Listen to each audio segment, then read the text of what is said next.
آج جمعہ تھا، دن میں جمعہ تھا، اور میں نے نماز جو ہے ہندی پارک کی مسجد میں پڑھی. تو یہ جو ایک بات تھی یہ میرے دماغ میں سوتے بالکل آئی، اور میں بستر چھوڑ کے اور یہ ویڈیو بنا رہا ہوں. ہوا یہ کہ میں مسجد سے جمعے کی نماز کے بعد آخری 3-4 لوگوں میں تھا میں نکلنے والا، سب جا چکے تھے.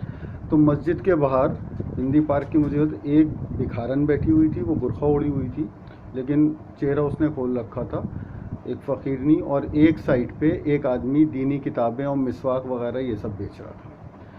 اور اس آدمی نے اپنا منہ چھپا رکھا تھا. مطلب واقعی میں مجھے لگا کہ یہ آدمی اپنا منہ چھپا کے بیچ رہا ہے تاکہ کسی کو یہ نہ پتہ چلے کہ یہ شخص یہ کام کر رہا ہے، یعنی مستحق تھا. تو میں نے سوچا چلو اس سے ایک مسواک لے لیتا ہوں. مسواک کی میری حالانکہ اتنی چھوٹی نہیں تھی پر میں نے سوچا لے لوں.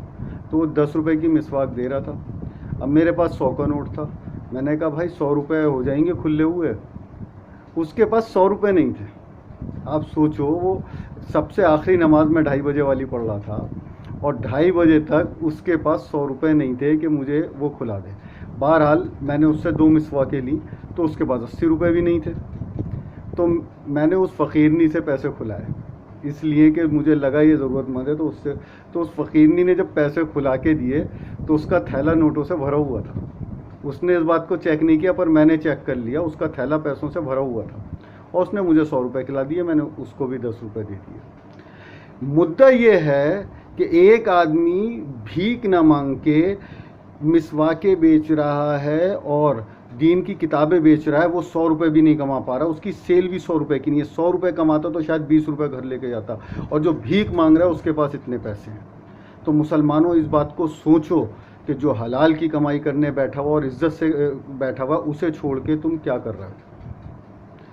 دھیان رکھیے اور ایسے لوگوں کی مدد کریے. اگر ضرورت نہیں ہے تو مسواک خرید کے کسی کو ہدیہ ہی کر دیجیے، دینی کتاب لے کے کسی کو ہدیہ ہی کر لیجیے. لیکن اگر کوئی حلال کمائی کے لیے بیٹھا ہوا ہے اور وہ بھیک مانگنے سے بچنا چاہ رہا ہے آپ کا مومن بھائی، تو اس کی مدد کریے. اللہ کے یہاں اس کا اجر ملے گا، کیونکہ یہ راز آپ کے اور اللہ کے بیچ ہوگا کہ آپ نے وہ چیز اس کی مدد کے لیے خریدی ہے، نہ کہ اپنی ضرورت کے لیے. السلام علیکم ورحمۃ اللہ